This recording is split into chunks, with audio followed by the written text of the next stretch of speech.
When Paul Goodman wrote Growing Up Absurd in 1959, he electrified the public with his description of the shattering impact on the young generation of the spiritual emptiness of contemporary society. Now, 8 years later, it is not spiritual emptiness that is terrifying, but spiritual evil.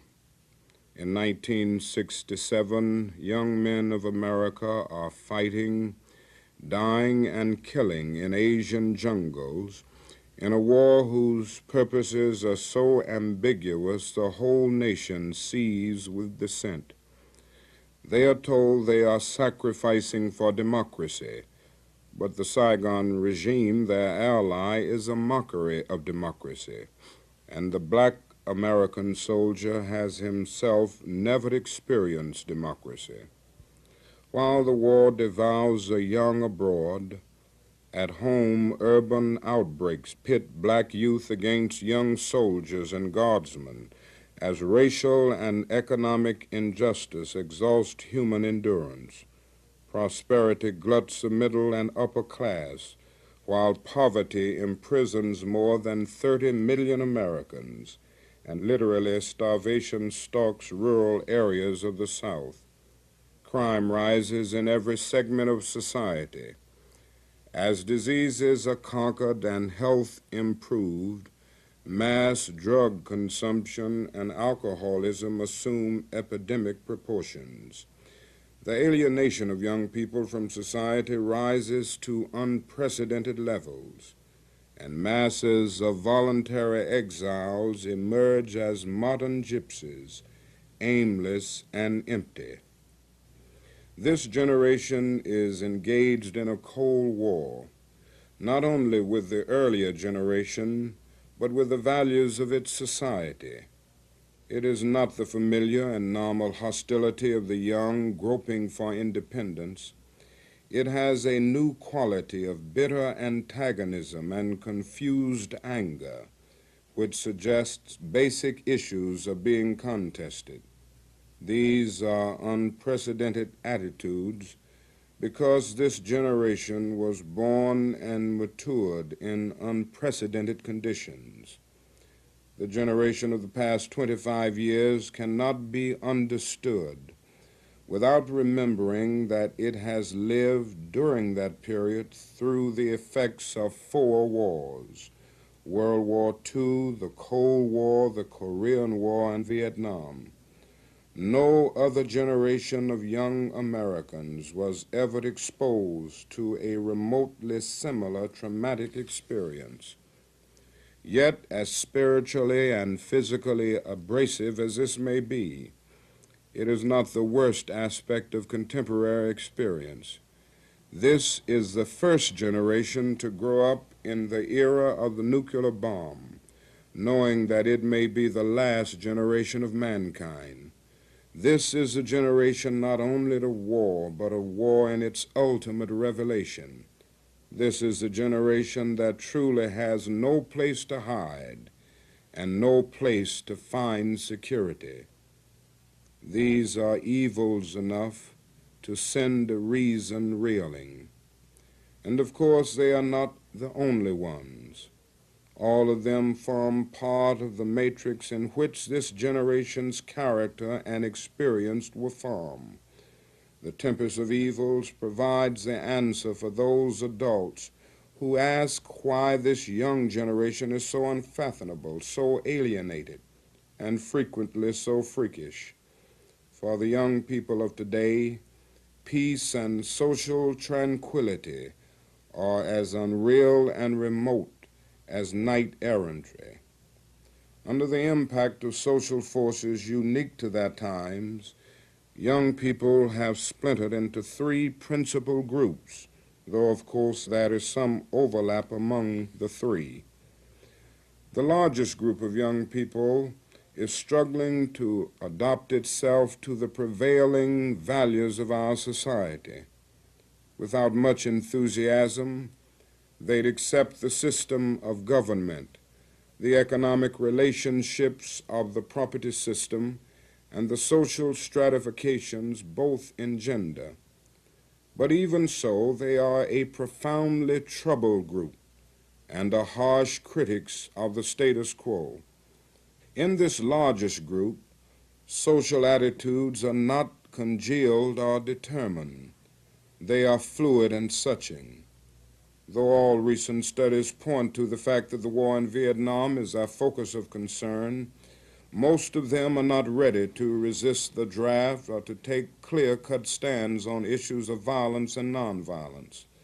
But their consciences have been touched by the feeling that is growing all over the world of the horror and insanity of war, of the imperative need to respect life, of the urgency of moving past war as a way to solve international problems.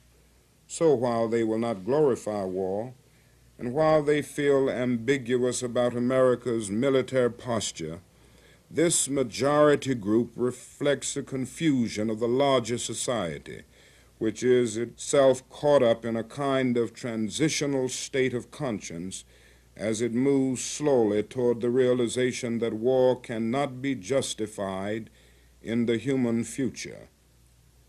That is a second group of young people. They are the radicals. They range from moderate to extreme in the degree to which they want to alter the social system. All of them agree that only by structural change can current evils be eliminated, because the roots are in the system rather than in men or in faulty operation. These are a new breed of radicals. Very few adhere to established ideology. Some borrow from old doctrines of revolution, but practically all of them suspend judgment on what the form of a new society must be. They are in serious revolt against old values and have not yet concretely formulated the new ones. They are not repeating previous revolutionary doctrines. Most of them have not even read the revolutionary classics. Ironically, their rebelliousness comes from having been frustrated in seeking change within the framework of the existing society. They tried to build racial equality and met tenacious and vicious opposition. They worked to end the Vietnam War and experienced futility. So they seek a fresh start with new rules and a new order. It is fair to say, though, that at present they know what they don't want rather than what they do want. Their radicalism is growing because the power structure of today is unrelenting in defending not only its social system, but the evils it contains. So naturally, it is intensifying the opposition. What is the attitude of this second radical group to the problem of violence? In a word, mixed. There are young radicals today who are pacifists, and there are many who are armchair revolutionaries, who insist on the political and psychological need for violence. These young theorists of violence elaborately scorn the process of dialogue in favor of the tactics of confrontation. They glorify the guerrilla movement, and especially its new martyr, Che Guevara, and they equate revolutionary consciousness with the readiness to shed blood. But across the spectrum of attitudes towards violence that can be found among the radicals, is that a unifying thread? I think that is. Whether they read Gandhi or Frantz Fanon, all the radicals understand the need for action, direct, self-transforming and structure-transforming action. This may be their most creative collective insight. The young people in the third group I mentioned earlier are currently called hippies. They may be traced in a fairly direct line from yesterday's beatniks. The hippies are not only colorful but complex, and in many respects their extreme conduct illuminates a negative effect of society's evils on sensitive young people. While there are variations, those who identify with this group have a common philosophy. They are struggling to disengage from society as that expression of their rejection of it.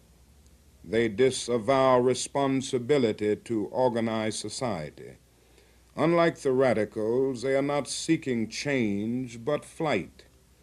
When occasionally they merge with a peace demonstration, it is not to better the political world but to give expression to their own world. The hardcore hippie is a remarkable contradiction. He uses drugs to turn inward, away from reality, to find peace and security. Yet he advocates love as the highest human value, love which can exist only in communication between people and not in the total isolation of the individual. The importance of the hippies is not in their unconventional behavior, but in the fact that some hundreds of thousands of young people, in turning to a flight from reality, are expressing a profoundly discrediting judgment on the society they emerge from. It seems to me that the hippies will not last long as a mass group. They cannot survive because there is no solution in escape. Some of them may persist by solidifying into a secular religious sect. Their movement already has many such characteristics.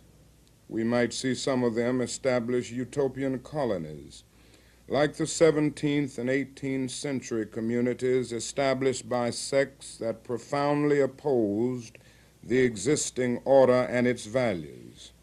Those communities did not survive, but they were important to their contemporaries because their dream of social justice and human value continues as a dream of mankind.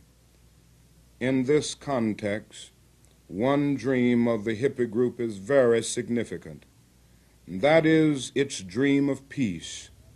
Most of the hippies are pacifists, and a few have thought their way through to a persuasive and psychologically sophisticated peace strategy.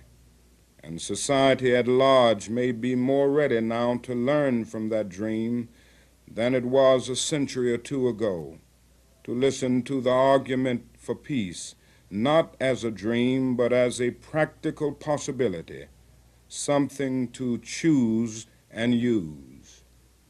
From this quick tour of the three main groupings of our young people, it should be evident that this generation is in substantial ferment. Even the large group that is not disaffected from society is putting forward basic questions, and its restlessness helps to account for the radicals with their angry protest and the hippies with their systematic withdrawal. When the less sensitive supporters of the status quo try to argue against some of these condemnations and challenges, they usually cite the technological marvels our society has achieved. However, that only reveals their poverty of spirit. Mammoth productive facilities with computer minds, cities that engulf the landscape and pierce the clouds, planes that almost outrace time, these are awesome, but they cannot be spiritually inspiring. Nothing in our glittering technology can raise man to new heights because material growth has been made an end in itself. In the absence of moral purpose, man himself becomes smaller as the works of man become bigger. Another distortion in the technological revolution is that instead of strengthening democracy at home, it has helped to eviscerate it. Gargantuan industry and government, woven into an intricate, computerized mechanism, leaves a person outside. The sense of participation is lost. The feeling that ordinary individuals influence important decisions vanishes, and man becomes separated and diminished. When an individual is no longer a true participant, when he no longer feels a sense of responsibility to his society, the content of democracy is emptied. When culture is degraded and vulgarity enthroned, when the social system does not build security but induces peril, inexorably the individual is impelled to pull away from a soulless society. This process produces alienation, perhaps the most pervasive and insidious development in contemporary society. Alienation is not confined to our young people, but it is rampant among them. Yet alienation should be foreign to the young. Growth requires connection and trust. Alienation is a form of living death. It is the acid of despair that dissolves society. Up to now, I have been looking at the tragic factors in the quarter century of history that today's youth has lived through. But is that another side? Are there forces in that quarter century that could reverse the process of alienation? We now must go back over those 25 years to search for positive ingredients which have been there, but in relative obscurity. Against the exaltation of technology, there has always been a force struggling to respect higher values. None of the current evils rose without resistance, nor have they persisted without opposition. During the early 1950s, the hangman operating within the Cold War troops was McCarthyism. For years it decimated social organizations, throttled free expression, and intimidated into bleak silence not only liberals and radicals, but men in high and protected places. A very small band of courageous people fought back, braving ostracism, slander, and loss of livelihood. Gradually and painfully, however, the democratic instinct of Americans was awakened, and the ideological brute force was rooted. By the way, Canada played a valuable role. CBC Radio produced a satire of extraordinary brilliance on McCarthyism entitled The Investigator, which was recorded and widely circulated in the United States with devastating effect. However, McCarthyism left a legacy of social paralysis. Fear persisted through succeeding years, and social reform remained inhibited and defensive. A blanket of conformity and intimidation conditioned young and old to exalt mediocrity and convention. Criticism of the social order was still imbued with implications of treason. The war in Korea was unpopular, but it was never subject to the such criticism and mass demonstrations that currently characterize the opposition to the war in Vietnam. The blanket of fear was lifted by Negro youth. When they took their struggle to the streets, a new spirit of resistance was born. Inspired by the boldness and ingenuity of Negroes, white youth stirred into action and formed an alliance that aroused the conscience of the nation. It is difficult to exaggerate the creative contribution of young Negroes.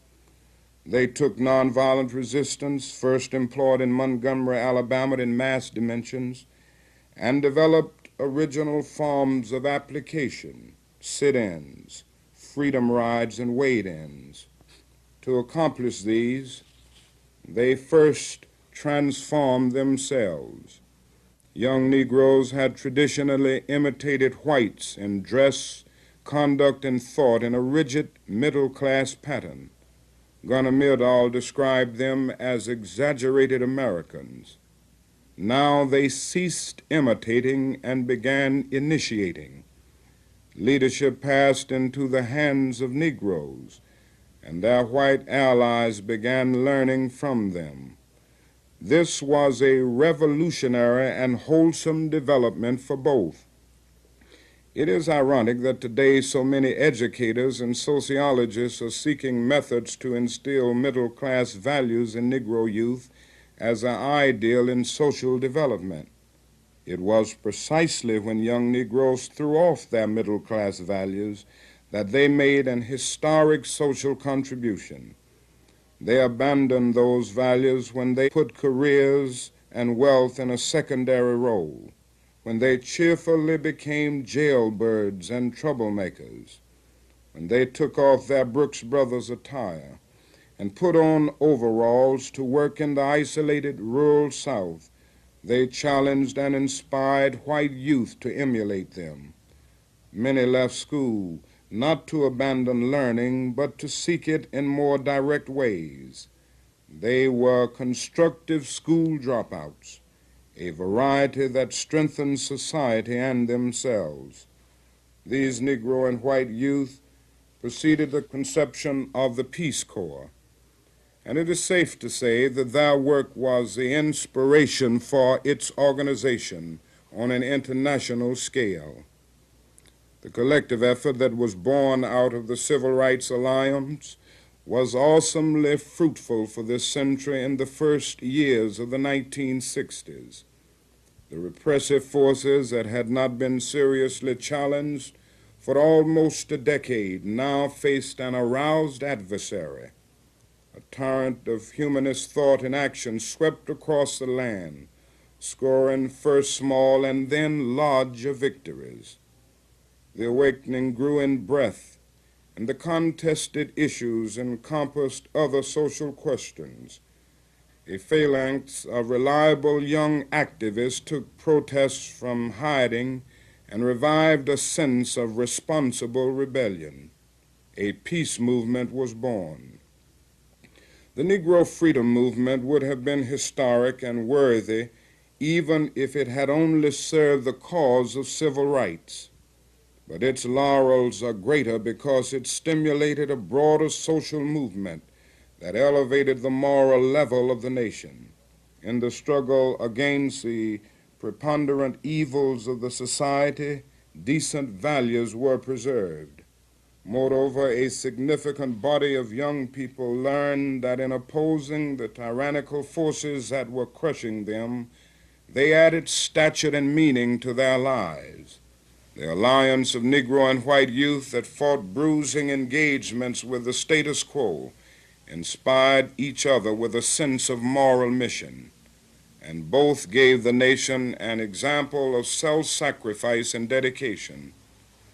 These years, the late 60s, are the most crucial time for the movement I have been describing.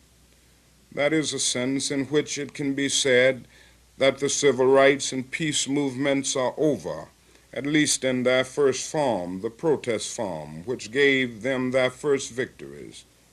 That is a sense in which the alliance of responsible young people, which the movement represented, has fallen apart under the impact of failures, discouragement, and consequent extremism and polarization. The movement for social change has entered a time of temptation to despair, because it is clear now how deep and systematic are the evils it confronts. That is a strong temptation to despair of programs and actions, and to dissipate energy in hysterical talk. That is a temptation to break up into mutually suspicious extremist groups in which blacks reject the participation of whites, and whites reject the realities of their own history.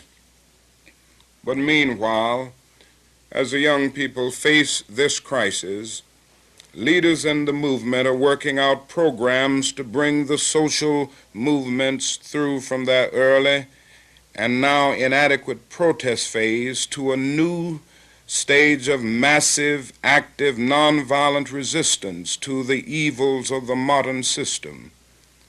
As this work and this planning proceed, we begin to glimpse tremendous vistas of what it might mean for the world if the new programs of resistance succeed in forging an even wider alliance of today's awakened youth. Nonviolent, active resistance to social evils, including massive civil disobedience when there is need for it, can unite in a new action synthesis the best insights of all three groups I have pointed out among our young people. From the hippies, it can accept the vision of peaceful means to a goal of peace, and also their sense of beauty, gentleness, and of the unique gifts of each man's spirit. From the radicals, it can adopt the burning sense of urgency, the recognition of the need for direct and collective action, and the need for strategy and organization. And because the emerging program is neither one of anarchy nor of despair, it can welcome the work and insights of those young people who have not rejected our present society in its totality. They can challenge the more extreme groups to integrate the new vision into history as it actually is, into society as it actually works. They can help the movement not to break the bruised reed or quench the smoking wick of values that are already recognized in the society we want to change. And they can help open the possibility of honorable compromise. If the early civil rights movement bore some international fruit in the formation of a Peace Corps, this new alliance could do far more. Already our best young workers in the United States are talking about the need to organize in international dimensions. They are beginning to form conscious connections with their opposite numbers in other countries. The conscience of an awakened activist cannot be satisfied with a focus on local problems, if only because he sees that local problems are all interconnected with world problems. The young men who are beginning to see that they must refuse to leave their country in order to fight and kill others might decide to leave their country, at least for a while, in order to share their life with others. There is as yet not even an outline in existence of what structure this growing world consciousness might find for itself. But a dozen years ago, there was not even an outline for the Negro civil rights movement in its first phase. The spirit is awake now. Structures will follow if we keep our ears open to the spirit. Perhaps the structural forms will emerge from other countries, propelled by another experience of the shaping of history. But we do not have much time. The revolutionary spirit is already worldwide.